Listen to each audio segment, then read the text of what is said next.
Buenas tardes, queridos oyentes. Bienvenidos una semana más a este nuestro podcast Teología Fiel. Os damos la bienvenida y queremos agradeceros que nos estéis escuchando al otro lado de las redes. También gracias si nos estás escuchando regularmente. Os invitamos a que podáis participar con nosotros dejando comentarios o escribiéndonos, contactando con nosotros de alguna manera. Eso nos puede ayudar a saber también qué impresiones tenéis, qué preguntas pueden surgir, cómo podemos seguir sacando temas de interés para las iglesias que nos escuchan. Así que sed todos muy bienvenidos y vamos a dar comienzo a un nuevo capítulo.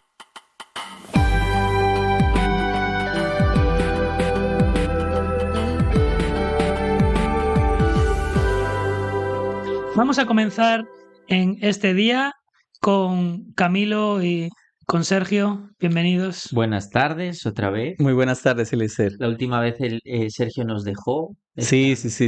Las circunstancias. Sí. ¿Todo bien, Sergio? Sí, todo bien, todo bien. Y bueno, hoy vengo a acompañarlos nuevamente.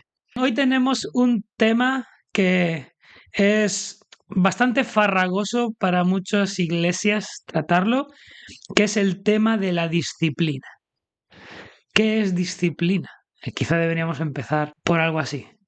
Voy a haceros una pregunta. ¿Qué se os viene a la mente cuando se habla de disciplina? La primera palabra que se me vino a la mente fue corrección. Es el redirigir o orientar algo hacia el propósito al que está hecho, ¿no? Fue lo primero que se me vino a la mente. Camilo, ¿tú qué dirías? Bueno, enfocado un poco a lo que dice Sergio, normalmente pensamos en la disciplina en cuanto a los más pequeños, ¿no? A nuestros hijos, quizás cuando algo no va muy bien o no va muy bien encaminado, algo hay que hacer, hay que redirigir, como dice Sergio, pero efectivamente no solamente implica a los más pequeños, sino a todos en general, ¿no?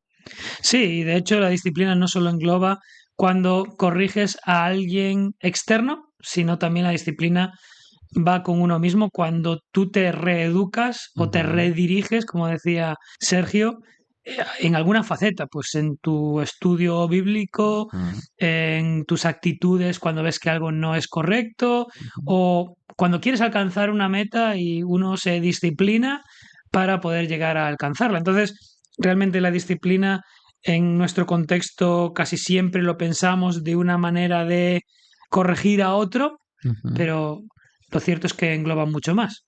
Entonces, ¿por dónde podemos empezar? ¿Por la personal? Yo empezaría por la disciplina personal. ¿Os parece bien? Además, la disciplina personal o la autodisciplina está como muy de moda, pero bíblicamente, ¿qué podríamos decir de la disciplina personal? Es una buena pregunta, ¿verdad?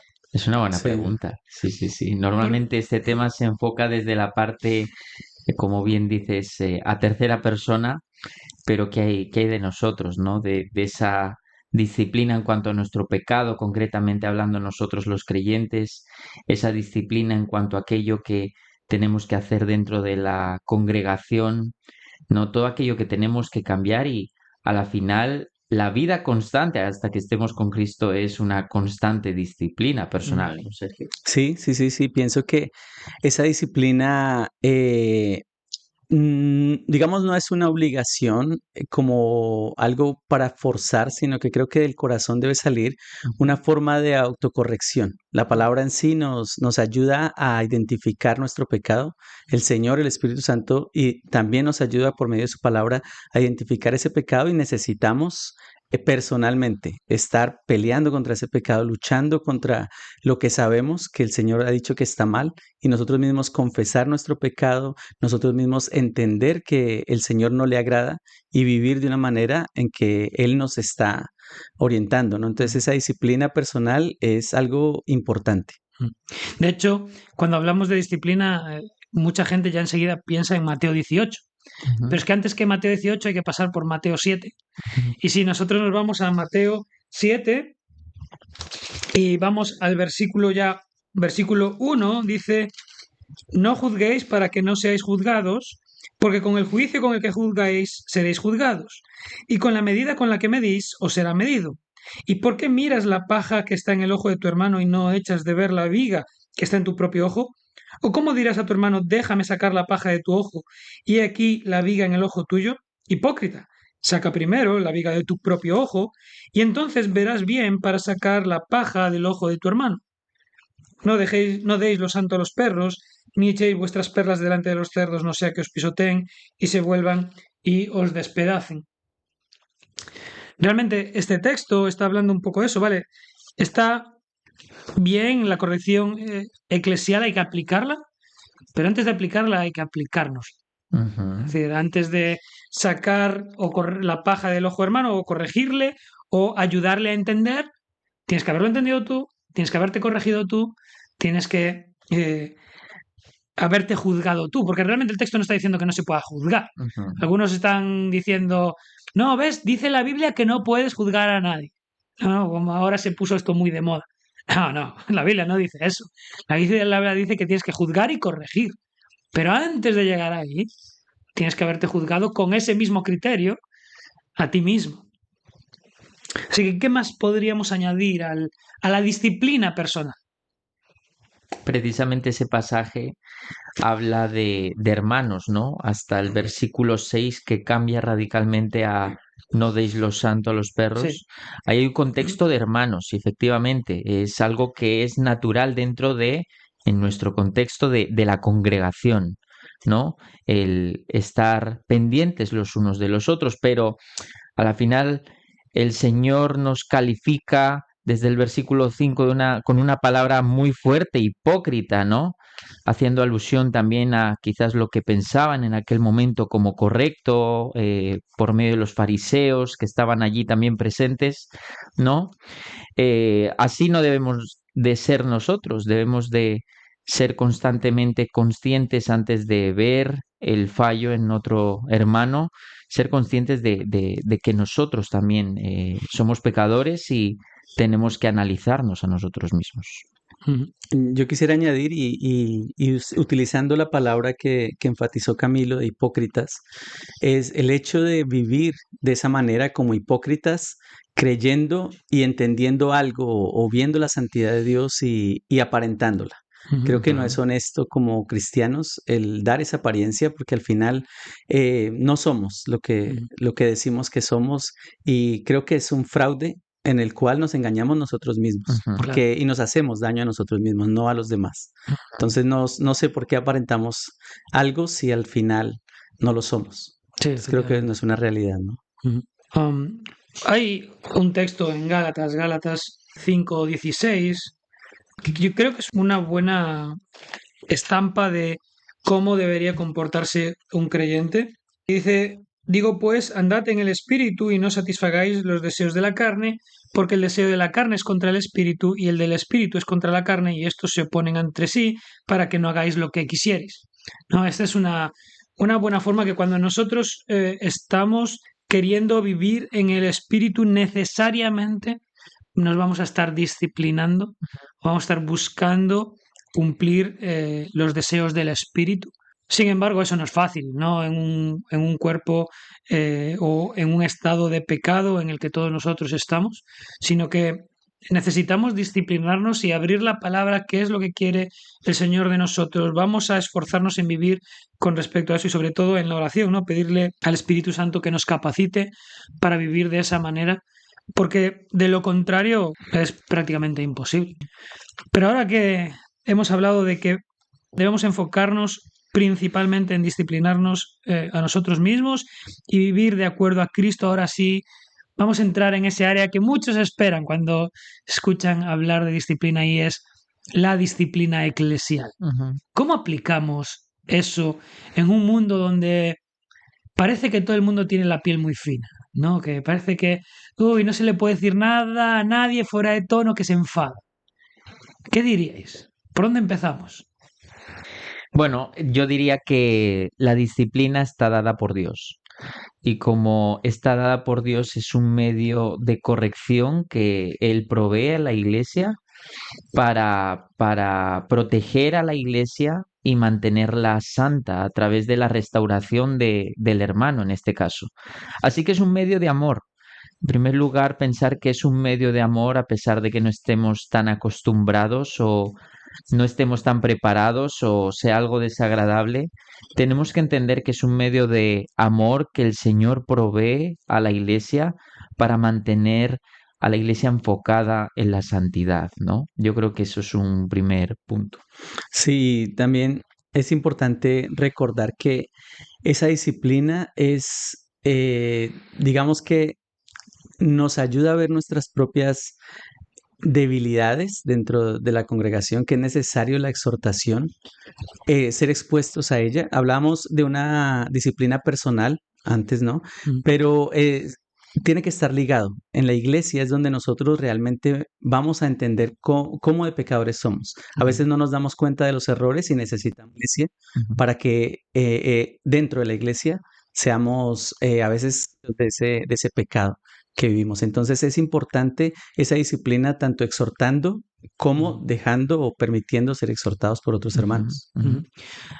Yo predicaba ya hace algunos meses sobre este tema y una de las cosas que le decía a la iglesia es, eh, no debemos tener miedo en aplicar la disciplina eclesial, eh, pero por otro lado sí le tenemos respeto, porque realmente la disciplina eclesial entra en el momento en el que la disciplina personal no está funcionando, Ujú. no está haciendo su labor, o mejor dicho, la persona no está haciendo su labor disciplinándose a sí mismo conforme a la palabra.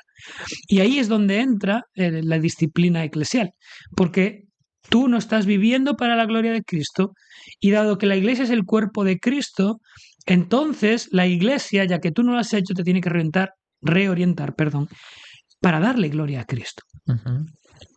Y de hecho ahí es cuando Jesús, ya así en Mateo 18, él empieza a dar una serie de pasos, que debemos seguir. Podemos ir ahí así, también nuestros oyentes pueden tener el texto en mente. Fijaros, empieza en Mateo 18:15 con, por tanto, si tu hermano peca contra ti, ve y repréndele. Pero algo que casi nadie se da cuenta cuando hablamos de este pasaje es que el antecedente inmediato Texto. es la parábola de la oveja perdida. Una parábola súper utilizada, Ujú. pero que nadie se da cuenta de que tiene que ver con la disciplina eclesial. Exactamente. Es decir, Jesús se ocupa de ir a traer a esa oveja que se ha perdido. ¿Por qué se ha perdido? Porque ha abandonado la sana doctrina. Entonces hay que ir a recuperarla. Entonces, pero de una manera práctica, no es Jesús quien lo tiene que hacer, sino nosotros siguiendo el modelo que Jesús da. Así que cuando llega, después de exponer la parábola de la oveja perdida, llega al versículo 15 y dice, por lo tanto, tú tienes que hacer esto. Porque ese es uno de tus hermanos, una oveja de este redil. Y es cuando dice, repréndele estando tú y él solos, si te oyere has ganado a tu hermano, mas si no te oyere, versículo 16, toma aún contigo a uno o dos para que en boca de 2 o 3 testigos conste toda palabra. Si no los oyere a ellos, dilo a la iglesia. Si no oyere a la iglesia, tenle por gentil y publicano.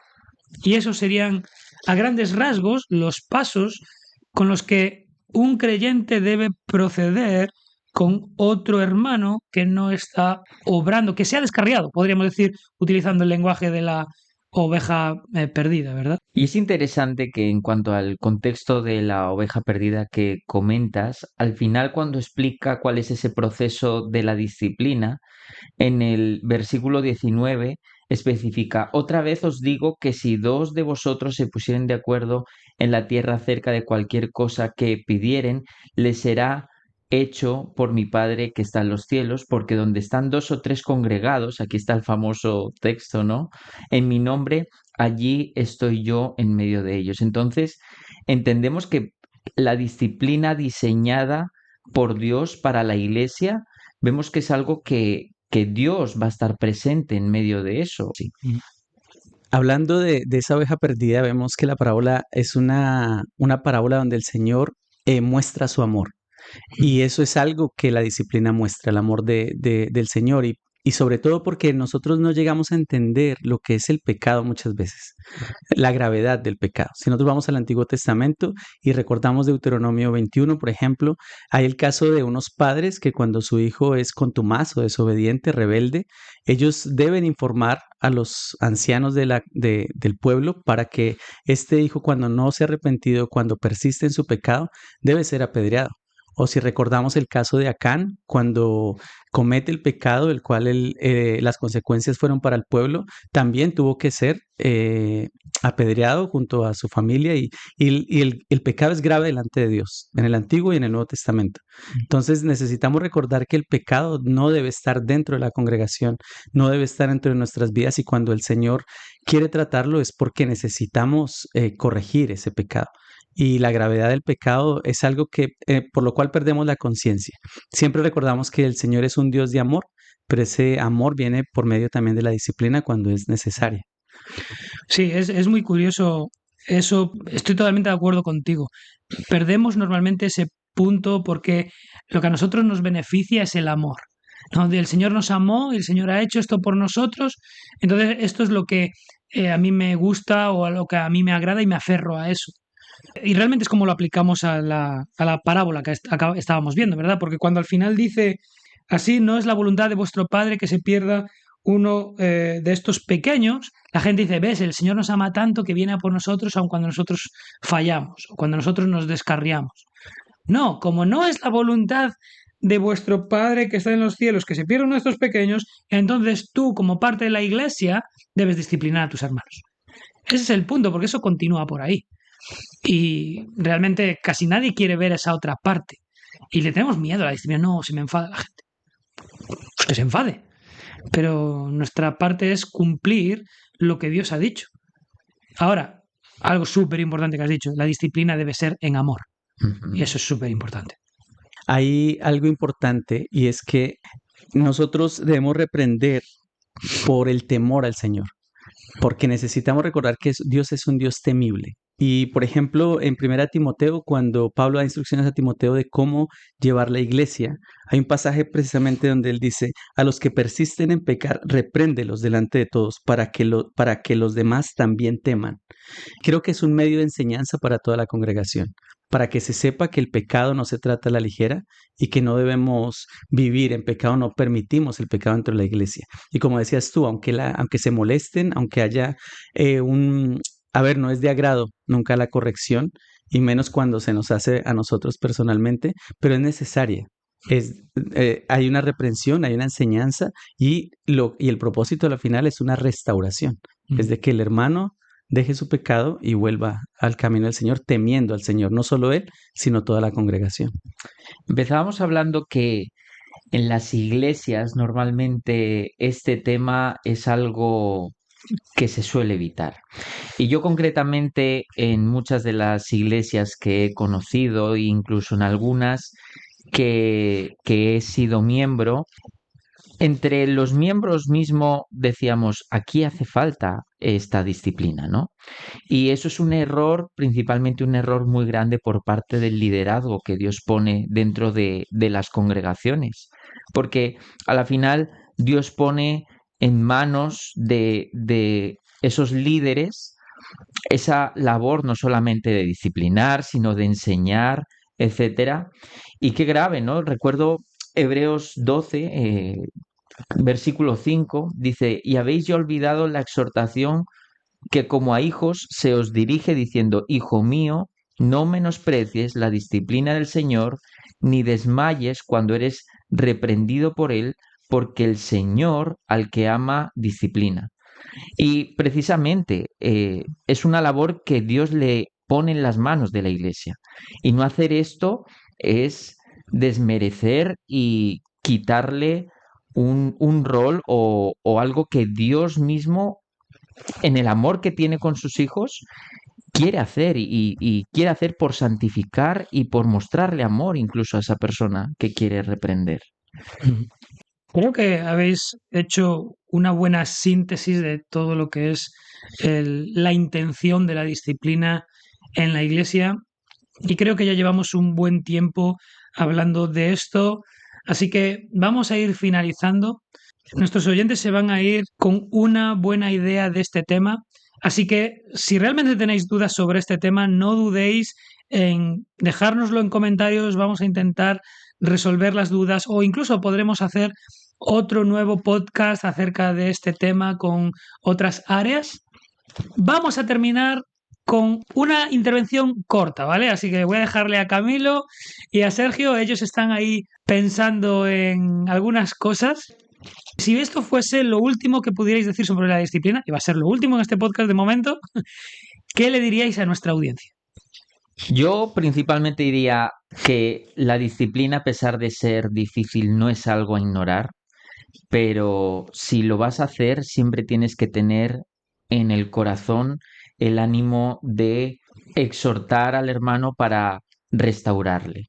Estamos hablando que todo esto de la disciplina está dentro del contexto del amor de Dios por sus hijos, y esa es la manera que todos, cuando empezamos este procedimiento difícil, siempre tenemos que tener en mente el que lo hacemos con el propósito de amar y restaurar al hermano para la gloria de Dios. Sería algo que podría decir. Sergio, ¿tú qué añadirías? Yo pensaría, más o menos siguiendo el hilo de lo que dice Camilo, Pablo también le dice a Timoteo, dice, no reprendas al anciano, sino exhórtale como a padre, a los más jóvenes como a hermanos, a las ancianas como a madres, a las jovencitas como a las hermanas, con toda pureza, entendiendo que la exhortación es con amor. Es entendiendo que es nuestra familia, la familia de la fe del Señor nos ha puesto, y que es necesario que cuando exhortemos no juzguemos de una manera a la ligera, que no seamos duros, sino que realmente entendamos que lo que queremos es la restitución del hermano. Porque dice también en Gálatas, Pablo dice, hermanos, si alguno fuere sorprendido en alguna falta, vosotros que sois espirituales, restauradle con espíritu de mansedumbre, considerándote a ti mismo, no sea que tú también seas tentado. Entonces, estamos en la misma condición. Todos somos pecadores que el Señor Así ha es. redimido y necesitamos la corrección en muchas áreas. Tal vez no pecamos como el otro hermano, pero también en nuestras áreas necesitamos reprensión, necesitamos que nos exhorten y nos ayuden a ser restaurados. Entonces creo que el amor en la disciplina es fundamental. Solo ya para terminar, debemos amarnos unos a otros porque el Señor nos ha amado y como el Señor nos ha amado, pero que eso no puede ser una excusa de que como amo a mi hermano y no le quiero dañar, entonces no voy a cumplir la responsabilidad que Cristo me ha impuesto o que Cristo espera de mí, sino que vamos a mantener el estándar de nuestra congregación alta, buscando la santidad de ella. Y si para ello a veces hay que llamarle la atención a algún hermano porque está haciendo las cosas mal, debemos hacerlo. Queridos oyentes, hasta aquí este podcast y con esto terminamos. Esperamos que sea de bendición para vuestras vidas y que tengáis una buena semana. Nos vemos, si Dios quiere, la próxima semana. Os esperamos desde este lado de las redes. Bendiciones.